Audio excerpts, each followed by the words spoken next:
Hello students, नमस्कार। स्वागत है आप सभी का जीएस विजन अकेडमी पर। तो आज लैब टेक्नीशियन एग्जाम को लेकर के आज हम ये क्वेश्चन पेपर सॉल्व करेंगे व्यापम का। और बहुत ही इंपॉर्टेंट क्वेश्चन है जिसमें हम देखेंगे पर्यावरण अध्ययन। क्योंकि आपके सिलेबस में पर्यावरण है, इसमें हम कंप्यूटर भी करेंगे। देखिए, इसमें बहुत सारे क्वेश्चन करने वाले हैं, तो शुरू से अंत तक सारे क्वेश्चन आपके देगा, आपके लिए इंपॉर्टेंट है।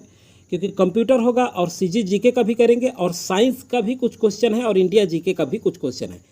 तो इसलिए ये क्वेश्चन पेपर हमारे लिए बहुत ज़्यादा इंपॉर्टेंट। चलिए जल्द शुरू करते हैं। शुरू करने से पहले चैनल में पहली बार जुड़े सब्सक्राइब कर लीजिएगा, बेल आइकन में ऑल जरूर सेलेक्ट करके रखिएगा ताकि वीडियो का नोटिफिकेशन आप तक पहुंचता रहे। चलिए, पहला क्वेश्चन क्या है। ज्ञान निर्माण में निम्न में से किसकी आवश्यकता होती है? अनुभव, अवधारणा विकास, अन्वेषण तथा सत्यापन, उपरोक्त सभी। तो देखिए, ज्ञान निर्माण में निम्न में से किसकी आवश्यकता होती है पर्यावरण अध्ययन के अंतर्गत? तो उपरोक्त सभी के अंतर्गत। तो 111 का डी जो है राइट आंसर होगा। अगला जो पूछा गया है, घास, टिड्डा, मेढक, सांप और बाज, इस तरह से बढ़ते क्रम में बताया गया है। उपरोक्त खाद्य श्रृंखला निम्न में से किसका उदाहरण है? देखिए, परभक्षी खाद्य श्रृंखला, परजीवी खाद्य श्रृंखला, मृतोपजीवी खाद्य श्रृंखला, उपरोक्त में से कोई नहीं। तो 112 का राइट जो आंसर होगा ये परभक्षी खाद्य श्रृंखला है। देखिए, परभक्षी हैं ये, क्योंकि घास को टिड्डा खाता है और टिड्डा को मेढक और मेढक को सांप और सांप को बाज, इस तरह से ये परभक्षी हैं। तो इस तरह से ये जो है राइट आंसर होगा। अगला क्वेश्चन है, निम्न में से कौन सी गतिविधि की विशेषता नहीं है? तो देखिए, कौन सी गतिविधि की विशेषता नहीं है? तो देखिए, यहाँ पे चुनौती तत्व नहीं होता, सी राइट आंसर होगा। प्राकृतिक पर्यावरण निम्न में से किन घटकों से मिलकर बनता है? अब देखिए, ये इंपॉर्टेंट है। तो देखिए, ये किन घटकों से मिलकर बनता है? तो ये जैविक और अजैविक घटकों, क्योंकि प्राकृतिक पर्यावरण की बात कही जा रही है और ये क्वेश्चन इंपॉर्टेंट हो सकता है हमारे लिए। तो इसमें समझने का प्रयास करें, क्योंकि इसमें अजैविक घटक भी हैं और जैविक घटक भी हैं, तो दोनों शामिल होता है। राइट, सी जो है राइट आंसर होगा। चलिए 115 का देखते हैं, 115 नंबर का क्वेश्चन देखते हैं। देखिए, निम्न में से कौन सा रोग पोषक तत्वों की कमी से होता है? देखिए 115 नंबर का, तो कौन सा होता है? Polio, malaria, dengue, anaemia. तो पोलियो, मलेरिया और डेंगू ये नहीं होता तीनों। एनीमिया होता है पोषक तत्वों की कमी के कारण। तो 115 का डी जो है राइट आंसर होगा। 116 नंबर क्वेश्चन है, नक्शे के निरूपण का प्रकार निम्न में से कौन सा होता है? तो नक्शे के निरूपण का प्रकार कौन सा होता है? द्विमीय, बी जो है राइट आंसर होगा 116 का। 117 नंबर क्वेश्चन देखते हैं, निम्न में से कौन सा अंतर नक्शे के चित्र को अलग करता है? देखिए, ये कौन सा है? तो दृष्टिकोण, पैमाना, निरूपण का प्रकार, उपरोक्त सभी, डी जो है राइट आंसर होगा। अगला है, चलिए, पर्यावरण अध्ययन सीखने की प्रक्रिया में उपकरणों का सही उपयोग निम्न में से किस दृष्टिकोण से संबंधित है? 118 का। तो ये क्या है? जानकारी आधारित, अवधारणा आधारित, कौशल आधारित दृष्टिकोण है। तो सी जो है राइट आंसर होगा। चलिए, अगला क्वेश्चन है। अब देखिए, ये इंपॉर्टेंट है। फ्लोरोसिस रोग का कारण क्या है? तो देखिए 119 का, ये जो है फ्लोराइड की कमी के कारण, फ्लोराइड की अनुपस्थिति के कारण, फ्लोराइड की अधिकता के कारण। तो फ्लोराइड की अधिकता के कारण होता है। 119 का जो है सी राइट आंसर होगा।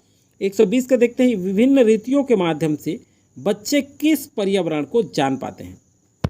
देखिए, बच्चे जो है किस पर्यावरण को जान पाते हैं विभिन्न रीतियों के माध्यम से? तो प्राकृतिक को। किसको? प्राकृतिक। तो 120 का ए जो है राइट आंसर है। अगला है, निम्न में से कौन सा पारिस्थितिक तंत्र मानव निर्मित है? देखिए, ये क्वेश्चन इंपॉर्टेंट है। तो देखिए, कौन सा मानव निर्मित है? तो तालाब, कृषि भूमि, घास का मैदान, पर्णपाती।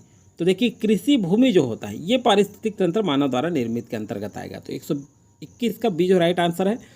बच्चों की नज़र में पर्यावरण कौन से आयाम की अधिकता दिखाई देती है? तो भौतिक, ए जो है राइट आंसर होगा 122 का।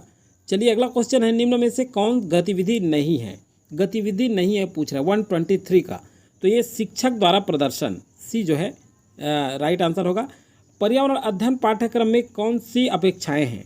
तो देखिए 124 नंबर क्वेश्चन, ये जो है मूल्यों की समझ, ये भी है, अवधारणाओं की समझ, जानकारियों का संग्रह और कौशल। तो उपरोक्त सभी आएगा। देखिए, रचनावाद का सिद्धांत निम्न में से किस पर आधारित है? देखिए 125 नंबर क्वेश्चन में पूछा गया है। तो ये जो है किस पर आधारित है? अनुभव पर आधारित है।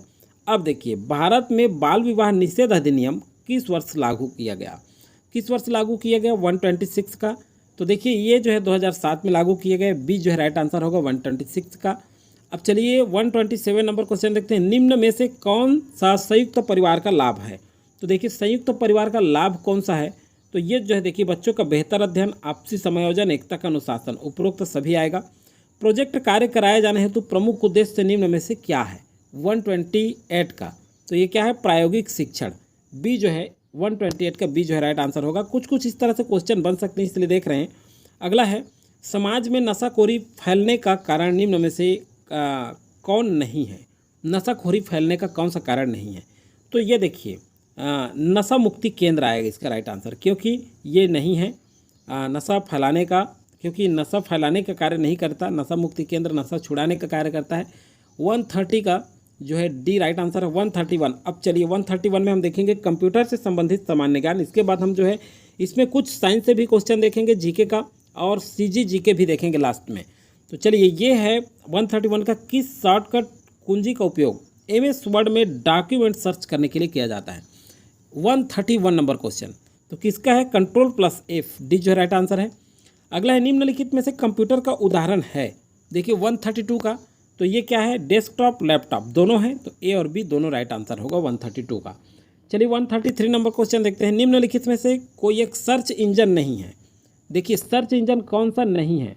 तो देखिए गूगल, बिंग, याहू ये तीनों सर्च इंजन है, लेकिन स्ट्रैक और फ्लो ये नहीं है।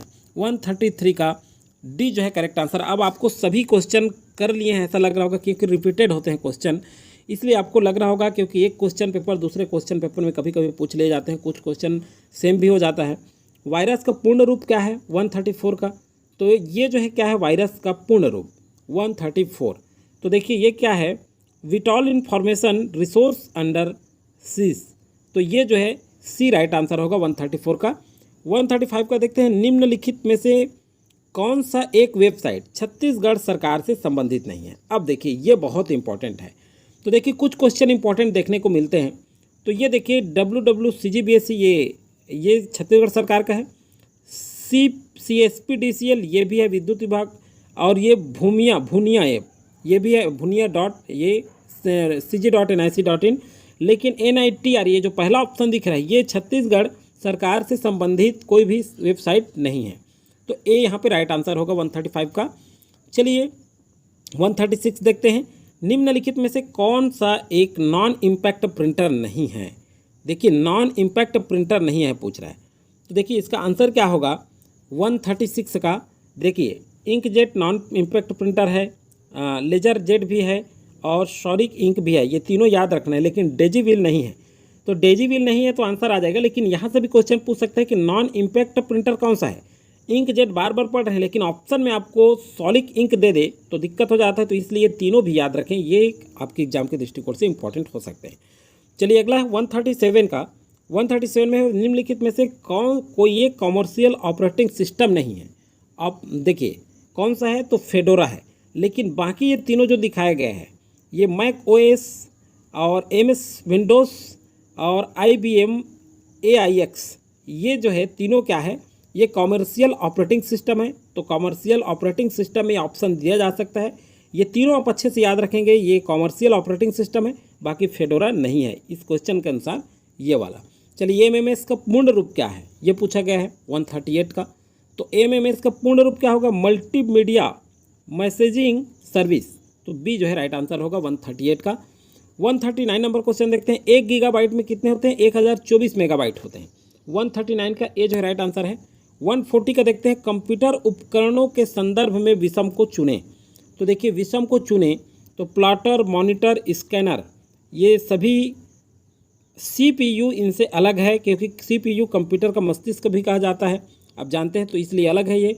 और ये सभी आप जानते हैं इनपुट आउटपुट डिवाइस पढ़े होंगे, इसमें डिटेल चर्चा नहीं करेंगे, आप उसमें कई बार देख चुके हैं।